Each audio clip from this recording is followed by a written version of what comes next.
चलो भाई, आज देखो कार्बोहाइड्रेट तो हम लोगों ने कंप्लीट कर लिया है। अब अगले बायोमोलिक्यूल की तरफ हम लोग बढ़ रहे हैं। तो नेक्स्ट जो बायोमोलिक्यूल है, पहले हम लोग पढ़ेंगे लिपिड के बारे में।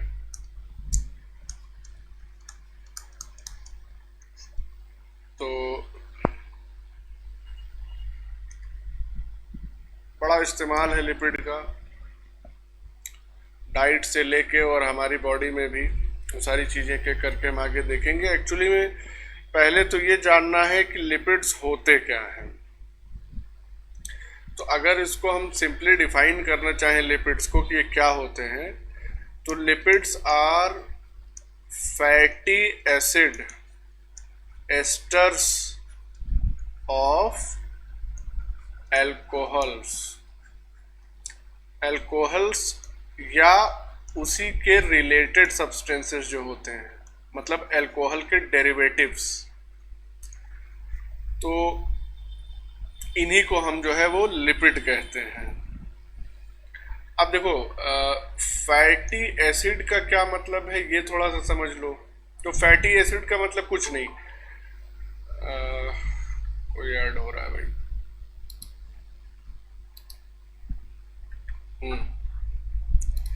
तो फैटी एसिड का मतलब क्या हो गया कि देखो, उसमें एक एसिड ग्रुप होगा और एक हाइड्रोकार्बन चेन होगी जिसको हम आर से डिनोट करते हैं। तो आर किस चीज को रिप्रेजेंट कर रहा है?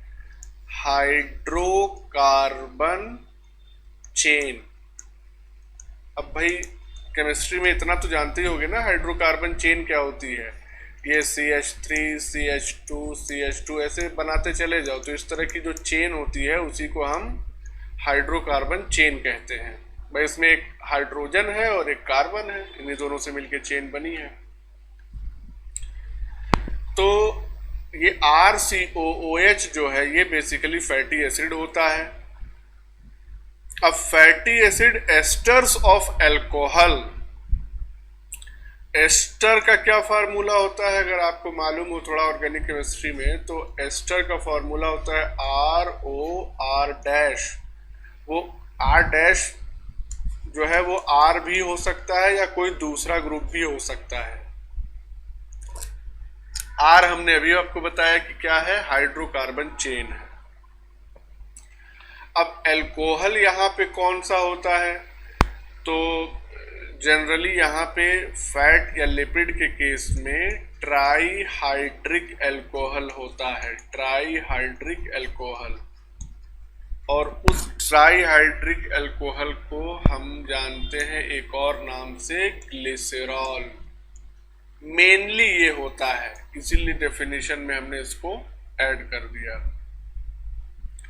तो जैसे अगर सिंपल एक फॉर्मूला हम यहाँ पे बनाना चाहें तो देखो, ग्लिसरॉल का फॉर्मूला क्या होता है? ये हो जाएगा OH OH और ये OH, ये ग्लिसरॉल का फॉर्मूला है।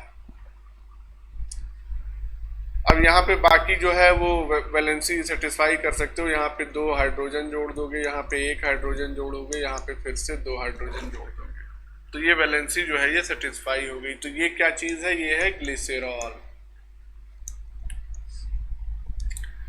अब इसमें क्या जोड़ना है? कोई और आया,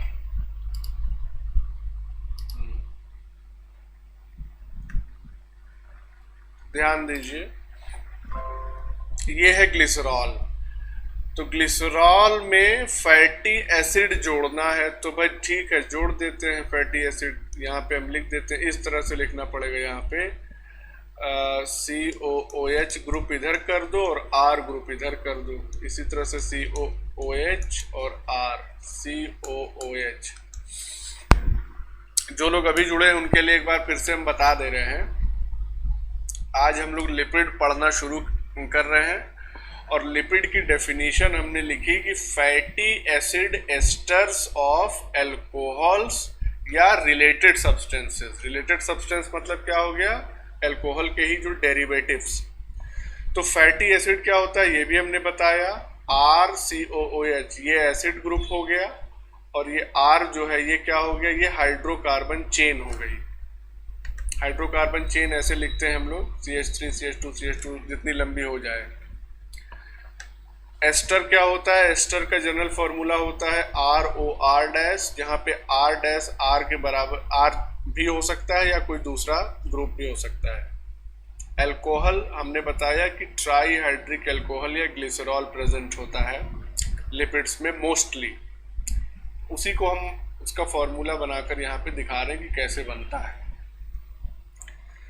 तो ये हमने ग्लिसरॉल बना लिया, और ये यहाँ पे हमने क्या कर दिए, 3 मॉलिक्यूल्स बनाए, 1 2 3, 3 molecules, 3 molecules of fatty acid हैं ये, 3 मॉलिक्यूल्स ऑफ फैटी एसिड्स। भाई ग्लिसरॉल का अकेला मॉलिक्यूल है, 1 ग्लिसरॉल है, ध्यान रखना, ये नहीं कि ग्लिसरॉल का भी 3 समझ लो। तो 1 ग्लिसरॉल है और 3 मॉलिक्यूल है फैटी एसिड के। अब ग्लिसरॉल और फैटी एसिड को आपस में जोड़ना है, तो जोड़ने के लिए क्या किया जाता है, इसमें बड़ा आसान है, ज़्यादा मुश्किल नहीं है। इसमें दूसरे कलर से दिखा दे रहे हैं, ये वाला H, ये वाला H और ये OH, उसी तरह से यहां दूसरे वाले में भी ऐसे ही होगा,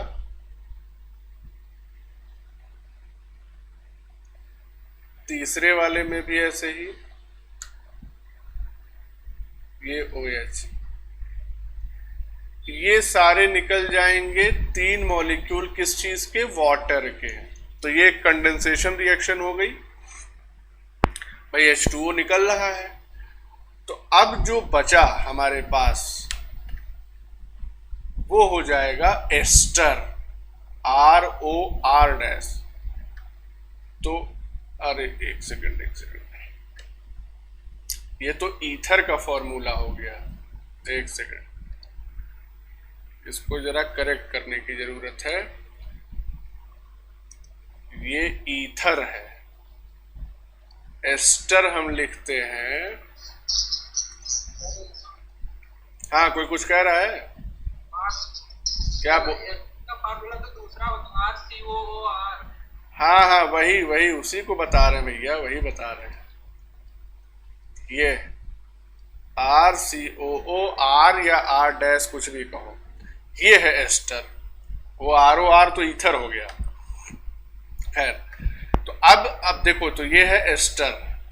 अब नीचे हम लोग आएंगे, तो नीचे 3 मॉलिक्यूल वाटर के निकल गए। अब देखो क्या बना, तो बनेगा क्या, पर वाटर निकल गया तो आराम से यहाँ पे बना सकते हैं पूरे स्ट्रक्चर को, चाहे चलो ऐसे ही बता देते हैं।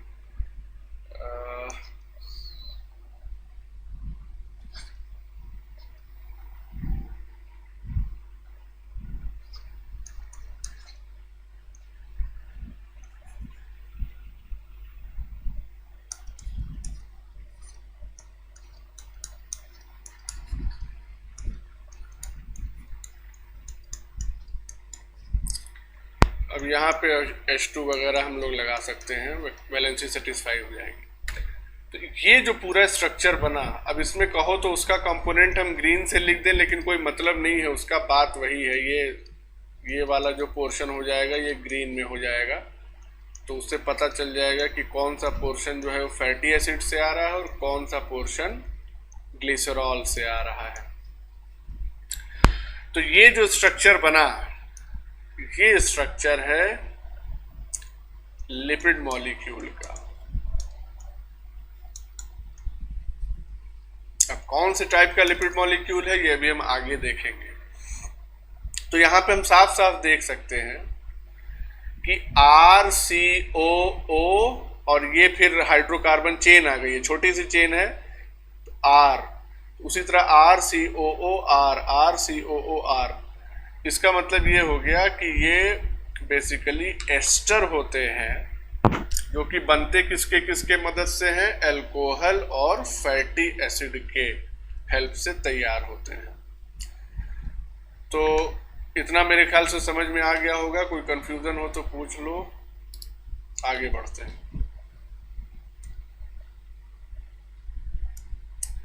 अगर हम कुछ पॉइंट्स की बात करें लिपिड्स के, तो सबसे पहली बात ये होती है कि ये क्या होते हैं, लिपिड्स इनसॉल्यूबल होते हैं वाटर में, इनसॉल्यूबल इन वाटर, लेकिन सॉल्यूबल होते हैं किसमें, ऑर्गेनिक सॉल्वेंट्स में, सॉल्यूबल इन ऑर्गेनिक सॉल्वेंट्स।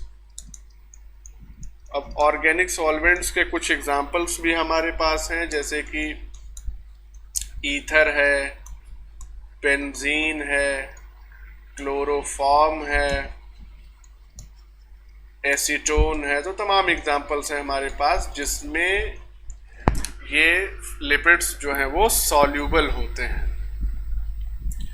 लेकिन अगर वाटर की बात करें, फिर से वाटर पे हम आते हैं, तो वाटर में ये क्या बनाते हैं, in water lipids form colloidal complex. Water में ये कोलॉइडल कॉम्प्लेक्स बना लेते हैं, और ये कोलॉइडल कॉम्प्लेक्स जो होता है ये यूनिफॉर्मली डिस्ट्रीब्यूट हो जाता है वाटर में। यूनिफॉर्मली डिस्ट्रीब्यूट कहें या डिस्पर्स कहें, डिस्पर्स्ड इन वाटर, किस फॉर्म में, एज माइन्यूट ड्रॉपलेट्स, छोटे छोटे ड्रॉपलेट्स के फॉर्म में ये। जैसे कि भाई अगर तुम पानी लो, पानी तो होता है नीले रंग का, तो ऐसे हम बना देते हैं, और पानी के सरफेस पे 1 चम्मच तेल या घी का डाल दो, तो वो क्या होगा, वो लगभग उसकी सरफेस को इस तरह से कवर कर देगा, छोटे छोटे ड्रॉपलेट्स, बहुत बारीक बारीक ड्रॉपलेट्स के फॉर्म में। थोड़ा सा उसको अगर हल्का सा शेक कर दोगे तो ये ड्रॉपलेट्स जो हैं ये क्यों बन रहे हैं, क्योंकि कोलॉइडल कॉम्प्लेक्स तैयार कर रहा है फैट मॉलिक्यूल। अब वो कोलॉइडल कॉम्प्लेक्स जो है वो कैसे तैयार करता है और किस वजह से तैयार करता है, ये भी हम डिस्कस करेंगे। लेकिन इस कोलॉइडल कॉम्प्लेक्स को एक स्पेसिफिक नाम देते हैं। क्या कहते हैं इस कोलॉइडल कॉम्प्लेक्स को, इज नोन एज इमल्शन। और ये इमल्शन टर्म जो है इमल्सिफिकेशन प्रोसेस से ही आया है। इमल्सिफिकेशन प्रोसेस की वजह से जो भी चीज बन रही है उसको हम इमल्शन कहते हैं। तो अब यहाँ पे देखो, मतलब ये बन क्यों रहा है, ये जो इमल्शन है उसकी बात हम कर रहे हैं। तो ऊपर हम फिर से देख लेते हैं स्ट्रक्चर लिपिड मॉलिक्यूल का। यहाँ पे तुम देख सकते हो कि आर जो है, आर चेन लंबी हो सकती है, इसमें कोई बहुत ज़्यादा लिमिटेशन नहीं है, लेकिन फिर भी जो जनरली पाए जाते हैं उसमें 12-14 से लेके और 18-20 तक कार्बन मॉलिक्यूल्स होते हैं, यानी कि कार्बन चेन ऐसे लगभग 18-20 एटम तक चलती है। तो ये इस तरह का ये जो हाइड्रोकार्बन वाला पोर्शन होता है ये कैसा होता है, नॉन पोलर। हाइड्रोकार्बन वाला पोर्शन नॉन पोलर हो जाएगा। और इधर ये जो ब्लू वाला पोर्शन है, ब्लू वाला प्लस ये पूरा ये यहां तक का पोर्शन, ये कैसा होता है, पोलर। और क्यों होता है, क्योंकि यहाँ पे ऑक्सीजन मॉलिक्यूल्स नहीं, एटम्स, ऑक्सीजन एटम्स यहाँ पे प्रेजेंट हैं। और ऑक्सीजन एटम्स जो होते हैं वो हाईली इलेक्ट्रोनेगेटिव होते हैं, तो इलेक्ट्रॉन्स को अपनी तरफ शेयर कर लेते हैं, खींच लेते हैं। तो इसकी वजह से इस पोर्शन में पोलैरिटी डेवलप हो जाती है। इसका मतलब कि लिपिड मॉलिक्यूल में नॉन पोलर हिस्सा भी है और पोलर हिस्सा भी है। तो अब ये जो पोलर पार्ट होता है वो क्या करता है, polar part interacts with water,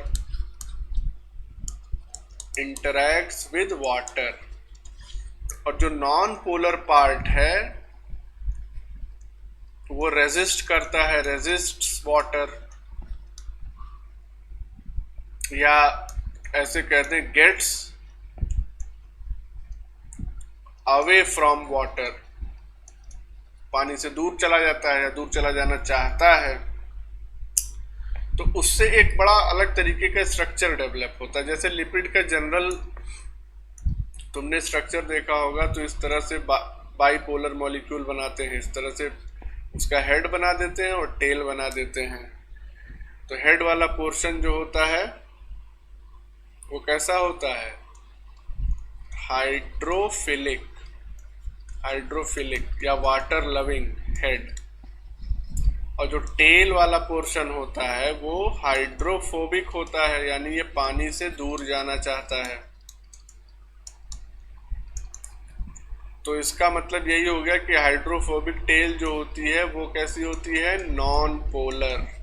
तो जो ग्रुप हमने दिखाया ऊपर, यानी हाइड्रोकार्बन आर, वो टेल बनाता है, और जो हेड हम दिखा रहे हैं वो पोलर ग्रुप होता है और वो फंक्शनल ग्रुप को दिखाता है, यानी कि COO।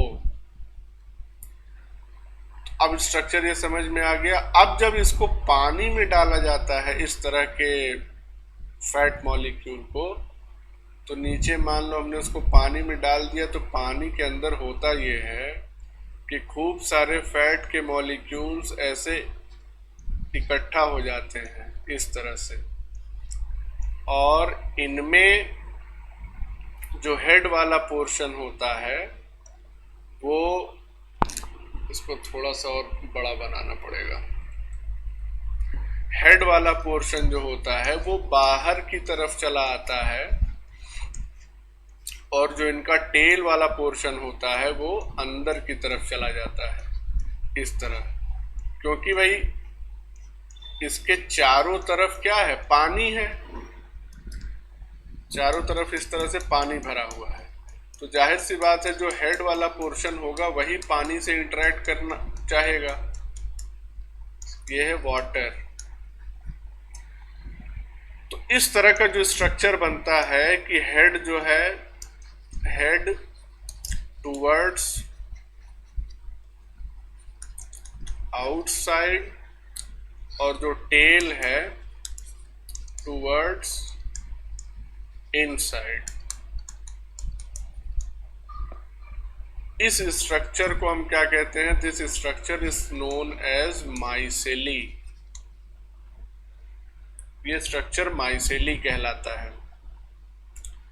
तो ये छोटे छोटे माइसेली यही इकट्ठा होके एक छोटी सी ड्रॉपलेट्स बना लेते हैं, ड्रॉपलेट, और ये सरफेस पे पानी के तैरते रहते हैं।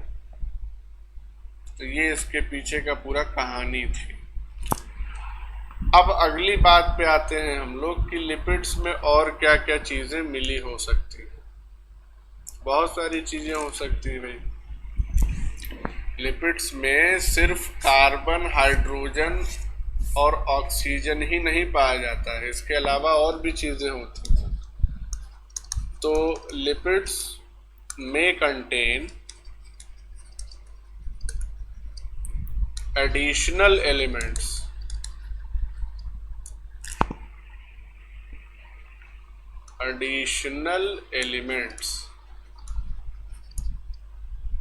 like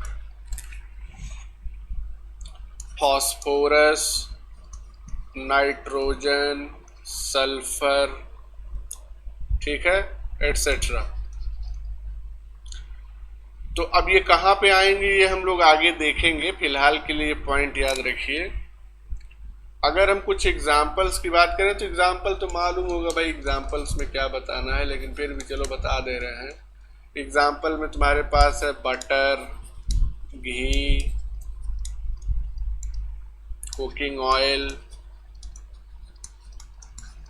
rubber. नेचुरल रबर की बात कर रहे हैं हम, सिंथेटिक रबर की बात नहीं कर रहे हैं। सिंथेटिक रबर तो टर्पीन से बनाया जाता है, तो नेचुरल लिख देते हैं यहाँ पे, नेचुरल रबर। उसके अलावा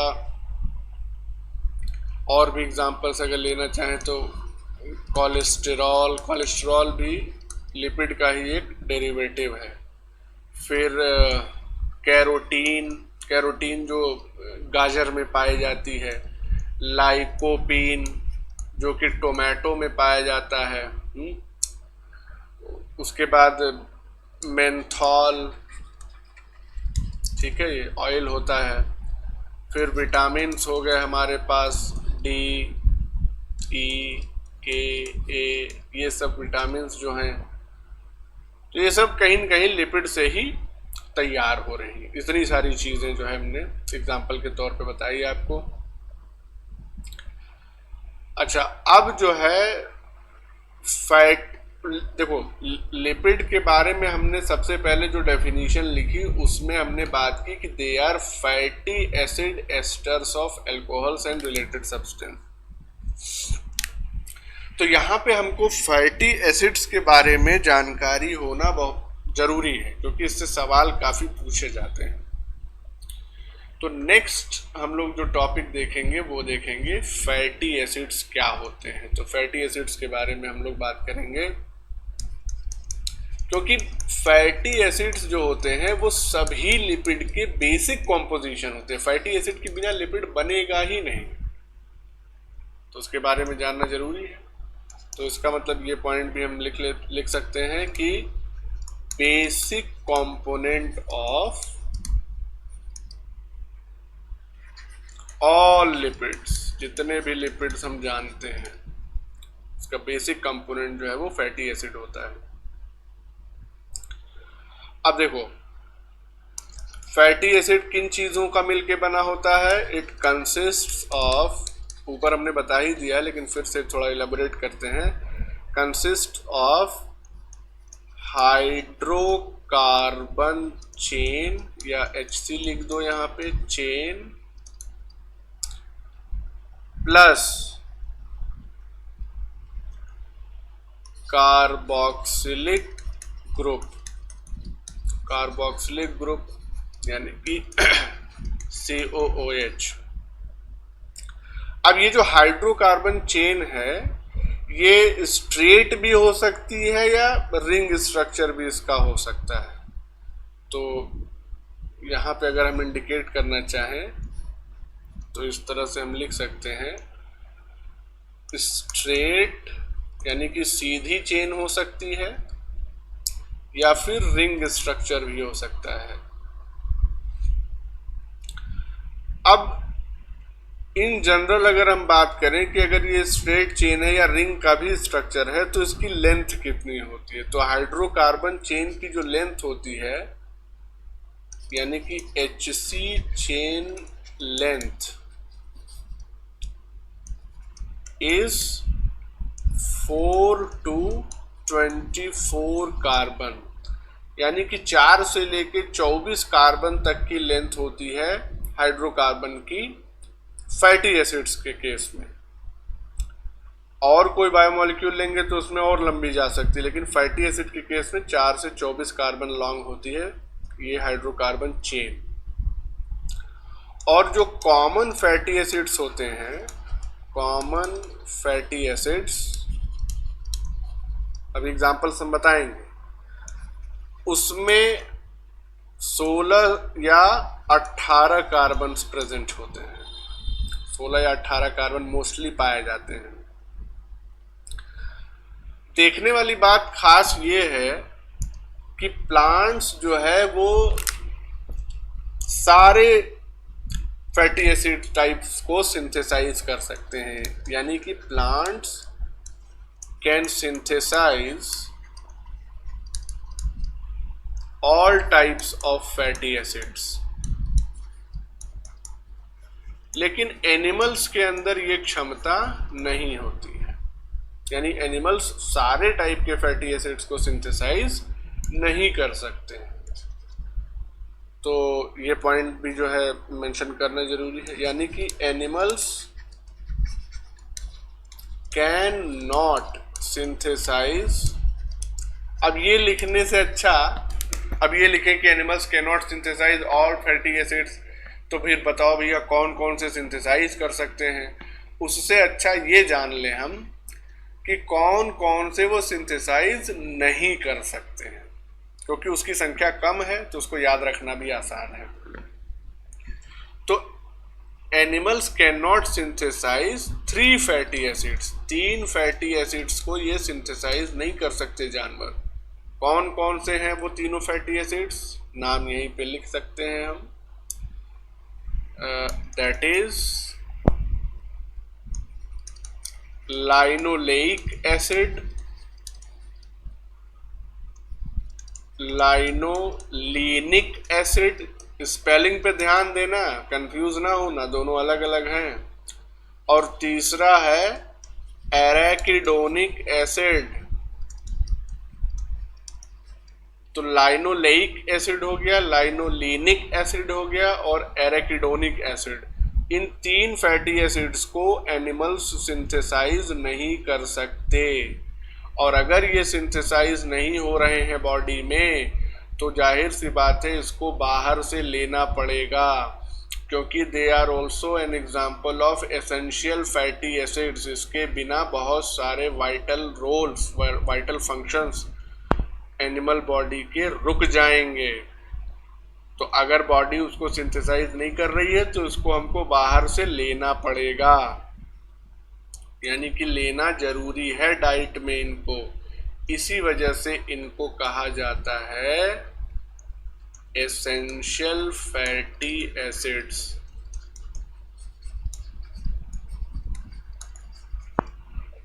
प्लांट्स में एसेंशियल फैटी एसिड्स का कोई कॉन्सेप्ट नहीं है, क्योंकि प्लांट्स सारे फैटी एसिड्स को सिंथेसाइज कर सकते हैं। एनिमल्स इन तीनों को नहीं कर सकते, इसलिए इसको डाइट में शामिल करना एसेंशियल है, जरूरी है, इसीलिए इसको एसेंशियल फैटी एसिड्स कहा जाता है। तो ध्यान रखना, ये बहुत बार पूछा गया है, which of the following is essential fatty acid, तो उसमें से इन तीनों में से कोई एक रहेगा जरूर। इतनी बात क्लियर हो गई। अब ये एसेंशियल फैटी एसिड्स पाए कहाँ से जा सकते हैं, यानी कि अगर इसको प्राप्त करना हो तो क्या हमको खाना चाहिए, तो जाहिर सी बात है प्लांट ही खाओगे तभी तो मिलेगा, क्योंकि प्लांट ही इनको सिंथेसाइज कर सकता है, एनिमल तो कर ही नहीं सकता। तो यहीं पे हम लिख दे रहे हैं obtained from, बहुत सारे सोर्सेस हैं इसमें। एडिबल ऑयल्स, जो खाद्य तेल होते हैं, जैसे कि सनफ्लावर ऑयल, सूरजमुखी का तेल हो गया, ग्राउंड नट यानी कि वही मूंगफली का तेल हो गया,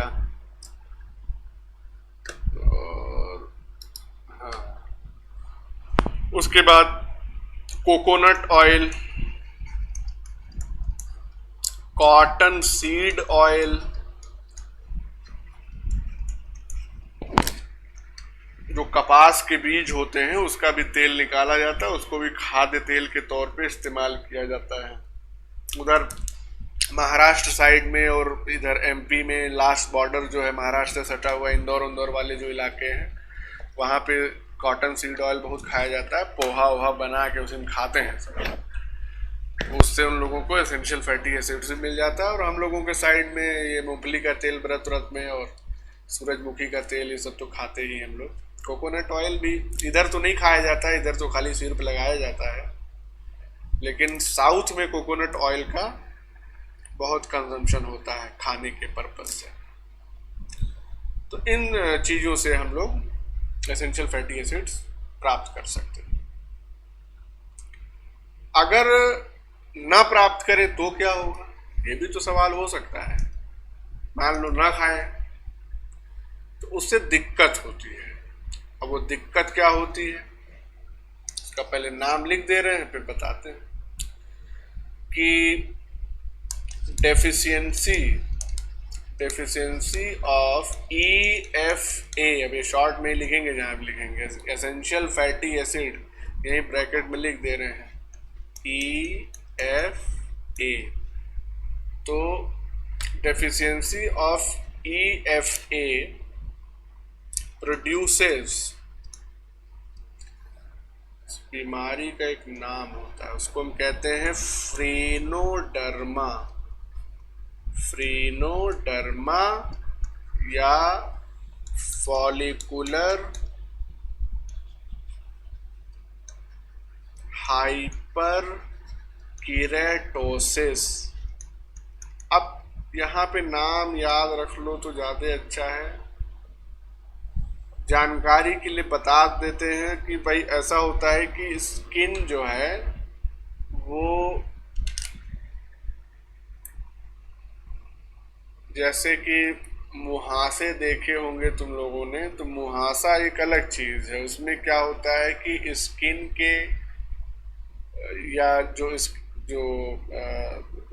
स्वेट और सेबेशियस ग्लैंड्स जो स्किन की ओपनिंग पे खुल रही हैं, भाई पसीने की जो श्वेत ग्रंथियां होती हैं वो पोर्स होते हैं ना जहाँ से पसीना निकलता है। तो अगर वहाँ पे कोई इन्फेक्शन हो जाए या ऑयली डिपॉजिट वहाँ पे हो जाए तो पसीना निकल नहीं पाएगा और निकलेगा नहीं, अंदर से प्रेशर बनाएगा तो वहाँ पे स्किन फूल जाएगी। उसके बाद उसमें थोड़ा सा इन्फेक्शन भी हो जाता है, तो इसीलिए मुहासा टाइप का हो जाता है, लाल लाल रेडनेस हो जाती है। लेकिन यहाँ पे क्या होता है फ्रेनोडर्मा या फॉलिकुलर हाइपर केराटोसिस के केस में कि दाने दाने निकलते हैं उसी तरह से, लेकिन उन दानों में लालपन नहीं होता है, मुहासे जैसे दिखते नहीं है। कलर उस दाने का बिल्कुल स्किन जैसा ही होता है और वो इस वजह से बनते हैं क्योंकि जो केराटिन वाली जो लेयर है वो हमारे ऊपर स्किन की जो सबसे ऊपरी सतह होती है उसमें केराटिन डिपॉजिट रहता है। तो जैसे जैसे नीचे वाली लेयर तैयार होती जाती है ऊपर वाली लेयर को हट जाना चाहिए, तो वो हट नहीं पाती है, वो वहीं पे डिपॉजिट होती रहती है, तो दाने दाने निकल जाते हैं पूरी स्किन में। उसी को हम फ्रेनोडर्मा या हाइपर केराटोसिस कहते हैं।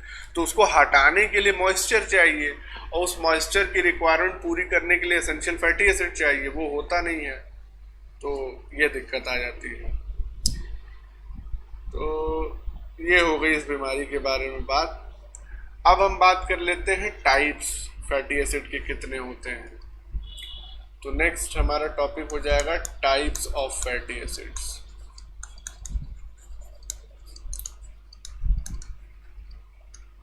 दो मेन टाइप हैं फैटी एसिड्स के, एक को हम कहते हैं सैचुरेटेड फैटी एसिड्स और दूसरे को कहते हैं अनसैचुरेटेड फैटी एसिड्स।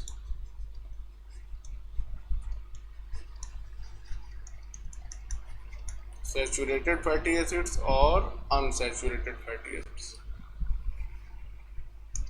तो सैचुरेटेड फैटी एसिड्स में होता क्या है बेसिकली कि इसमें कोई डबल बॉन्ड नहीं होता है, no double bond in HC chain या हाइड्रोकार्बन चेन। ये चेन चलती चली जा रही है, इसमें सारे के सारे सब सिंगल बॉन्ड ही होंगे।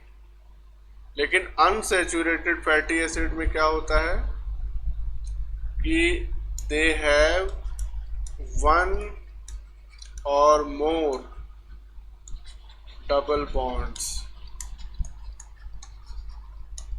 इन HC चेन। तो यहाँ एक या एक से अधिक डबल बॉन्ड्स हो सकते हैं, कहाँ पे? अनसैचुरेटेड फैटी एसिड्स में। अब अगर हम सैचुरेटेड फैटी एसिड के जनरल फार्मूला की बात करें, यानी कि इनका जनरल फार्मूला क्या होता है, तो वो भी यहाँ पे लिख देते हैं, उससे समझ में आता है। CnH2nO2 ये जनरल फार्मूला होता है सैचुरेटेड फैटी एसिड्स का। जबकि अनसैचुरेटेड फैटी एसिड्स की अगर हम बात करें तो इनका जो जनरल फार्मूला होता है वो होता है CnH2n-2xO2। अभी यहाँ पे क्या है, n क्या है, x बताते हैं अभी आपको। पहले हम इसमें एग्जाम्पल्स देखेंगे। सैचुरेटेड फैटी एसिड का एग्जाम्पल हम अगर लेना चाहें तो सैचुरेटेड में हमारे पास है पामीटिक एसिड, इसका क्या है, C16H32O2, ये इसका फॉर्मूला है। दूसरा एग्जांपल अगर हम सैचुरेटेड में लेना चाहें तो हमारे पास है स्टीयरिक एसिड। ये थोड़े से नाम याद रखने पड़ेंगे क्योंकि पूछता है इस पे बेस्ड क्वेश्चंस कि which of the following is a saturated या अनसैचुरेटेड फैटी एसिड। तो स्टीयरिक एसिड जो होता है इसका फॉर्मूला होता है C18H36O2। तो ये हो गए दोनों सैचुरेटेड फैटी एसिड्स। अब हम यहाँ पे एग्जांपल ले रहे हैं अनसैचुरेटेड फैटी एसिड्स की। तो अनसैचुरेटेड फैटी एसिड में सबसे पहला हमारे पास है ओलिक एसिड, और ओलिक एसिड जो होता है इसका फॉर्मूला होता है C18H34O2। और ओलिक एसिड में डबल बॉन्ड कितने होते हैं, 1 डबल बॉन्ड, एक डबल बॉन्ड है इसमें।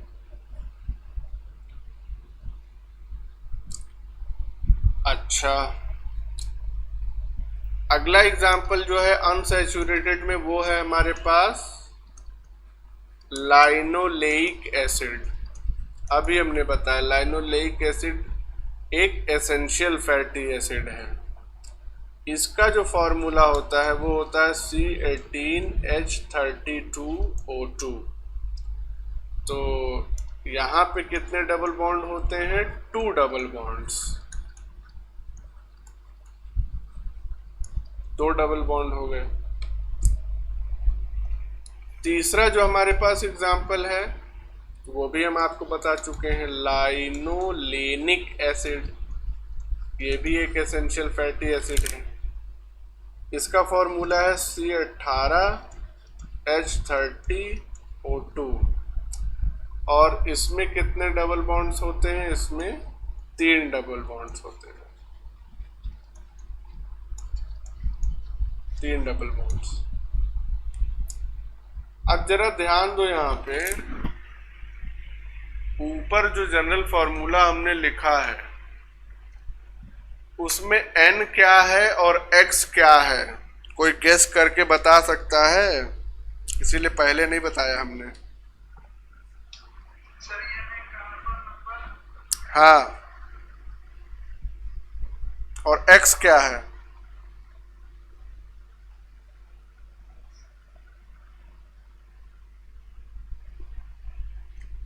X जो है वो केवल उसी में आ रहा है, अरे अनसैचुरेटेड वाले में, और सैचुरेटेड वाले में तो X आ ही नहीं रहा है फार्मूला में। हाँ, समझ तो गए, क्योंकि डबल बॉन्ड जो है वो अनसैचुरेटेड में ही होता ही है। अब फार्मूले पे रख के तुम देख लो, समझ में खुद ही आ जाएगा। तो N is the number of carbon atoms और X is the number of double bonds. तो कंफ्यूजन ना हो इसलिए लिख देते हैं, N क्या है, नंबर ऑफ कार्बन, और X है नंबर ऑफ डबल बॉन्ड।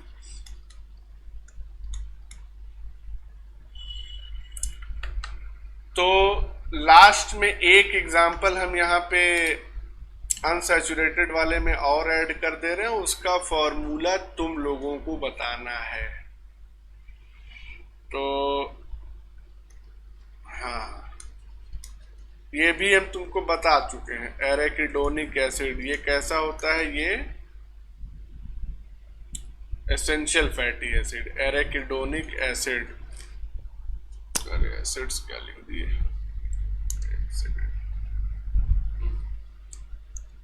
तो एराकिडोनिक एसिड। अच्छा, इसमें क्या होते हैं, कितने, 4 डबल बॉन्ड्स होते हैं, 4 डबल बॉन्ड्स। और इसमें कार्बन एटम जो होते हैं वो 20 होते हैं। तो 20 कार्बन है, 4 डबल बॉन्ड। इसका फार्मूला बताओ, जल्दी से बताओ।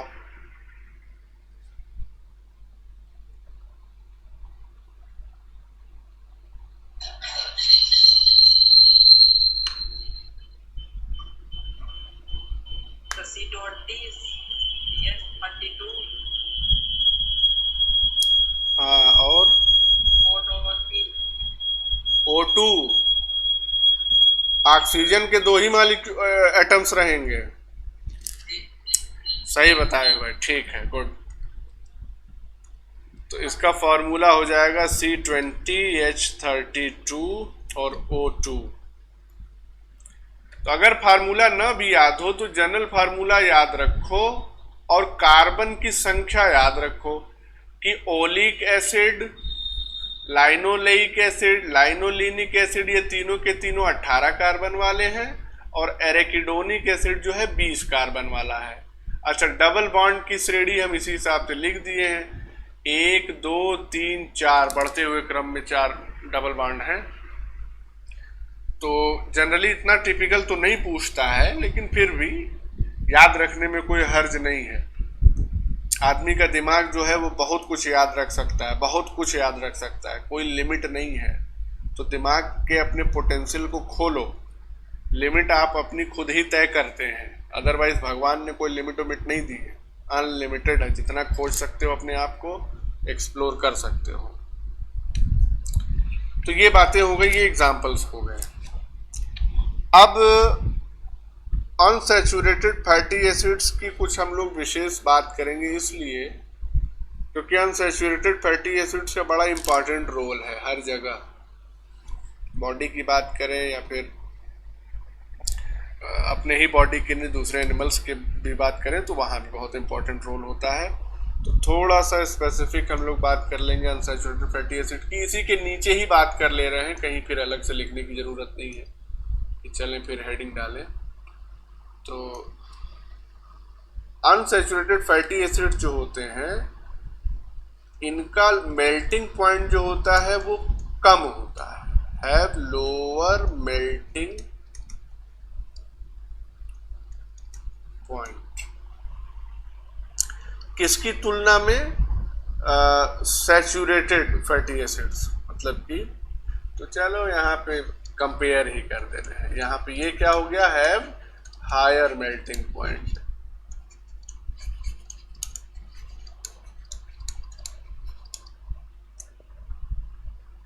बात समझ में आ गई? इसका मतलब क्या हो गया?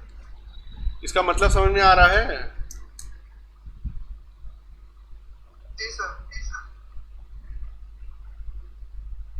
मान लो कि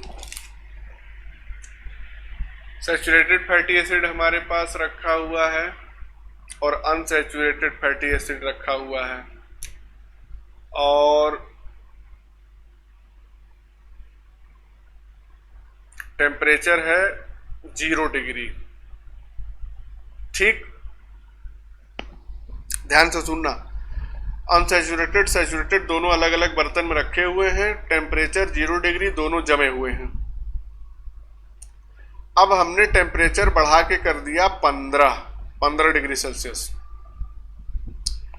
तो अनसैचुरेटेड वाला पहले पिघलेगा कि सैचुरेटेड वाला? अनसैचुरेटेड वाला। हाँ, अनसैचुरेटेड पहले पिघल जाएगा क्योंकि उसका मेल्टिंग पॉइंट कम होता है। तो 15 डिग्री पे हो सकता है सैचुरेटेड वाला जमा रहे, जैसे घी है, ये सब क्या बटर है, 15 डिग्री पे तो जमा ही रहता है। जब 25 डिग्री से ऊपर होता है टेम्परेचर, तब जाके घी है, डालडा है, बटर है, सब पिघलना शुरू होता है। और वहीं सरसों का तेल ले लो, सूरजमुखी का तेल ले लो, तो ये तो 0 डिग्री पे भी जो है वो लिक्विड के फॉर्म रहते हैं, 0 डिग्री तक पे नहीं जमते हैं ये। तो ये चीज़ है, ये पॉइंट यहाँ पे ध्यान रखने वाली है। अच्छा, अगर हम एनिमल लिपिड्स की बात करें तो वो मोस्टली कैसे होते हैं? सैचुरेटेड, मतलब एनिमल लिपिड्स के अंदर सैचुरेटेड फैटी एसिड्स होते हैं। ये बात ध्यान रखनी है। तो इसको हम यहाँ पे बल्कि मेंशन भी कर दे रहे हैं। क्या हो गया? अच्छा, ये है तो हाँ। तो सैचुरेटेड फैटी एसिड्स में यहाँ पे हम लिख सकते हैं कि present mostly in animal lipids, या लिपिड्स कहो या फैट्स कहो, बात वही है। और जो अनसैचुरेटेड फैटी एसिड्स होते हैं वो कहाँ पे प्रेजेंट होते हैं? Mostly in plant lipids, fats, वसा वही है। अच्छा, हाइड्रोफिलिक हाइड्रोफोबिक, इसकी बात हमने आपको बता दी कि कौन सा पोर्शन जो होता है हाइड्रोफिलिक होता है, कौन सा हाइड्रोफोबिक होता है, और पोलर नॉन पोलर ये हमने आपको समझा दिया। अब ध्यान देने वाली बात ये है कि जो वाटर सॉल्यूबल एंड है फैटी एसिड का, यानी कि जो पोलर हेड वाला पोर्शन है भाई, वो पानी की तरफ रहता है ना। चलो उस डायग्राम पे फिर से चले जाते हैं। ये तो ये जो पोलर हेड वाला हिस्सा होता है वो पानी के संपर्क में है। तो ये क्या करता है कि ये वाटर की जो सरफेस टेंशन है उसको कम कर देता है, और इसकी वजह से वाटर की जो वेटिंग प्रॉपर्टी है, वेटिंग गीला करने वाली जो प्रॉपर्टी है वो बढ़ जाती है। और उससे फायदा ये होता है कि अगर उस पानी में कपड़ा डालोगे तो कपड़ा साफ हो जाएगा अच्छे से, क्योंकि हमको पता है, अगर नहीं पता है तो जान लो कि जो सोप एक्शन होता है या सैपोनिफिकेशन होता है वो इन फैटी एसिड्स की ही वजह से होता है। भाई सोप क्या होता है? साबुन कैसे बनता है? हाँ, चर्बी से ही बनता है साबुन। वो चाहे एनिमल की चर्बी हो और चाहे प्लांट की चर्बी हो, तो साबुन जो है वो फैट होता है, ये बात ध्यान रखना। तो इन्हीं फैटी एसिड्स की वजह से साबुन की पानी के गीला करने की प्रॉपर्टी को बढ़ाने की क्षमता होती है। तो हम यहाँ पे नीचे ये बात लिख देते हैं, एक लाइन की बात है, ध्यान रखोगे तो अच्छा रहेगा कि जनरल पॉइंट है, इसको इस तरह से हम लिख सकते हैं कि वाटर सॉल्यूबल एंड, या हम कहें polar head of fatty acid reduces the surface tension of water। Surface tension पानी का कम कर देता है, and increases the waiting property. Waiting property यानी कि गीला करने की प्रॉपर्टी या क्षमता। increases the wetting property, thus cleaning power of water। cleaning power of water उसको भी बढ़ा देता है। और क्लोज करने के लिए पॉइंट लिख देते हैं कि soap action is actually the action of fatty acids। तो सोप एक्शन फैटी एसिड के ही एक्शन से निकल के आता है।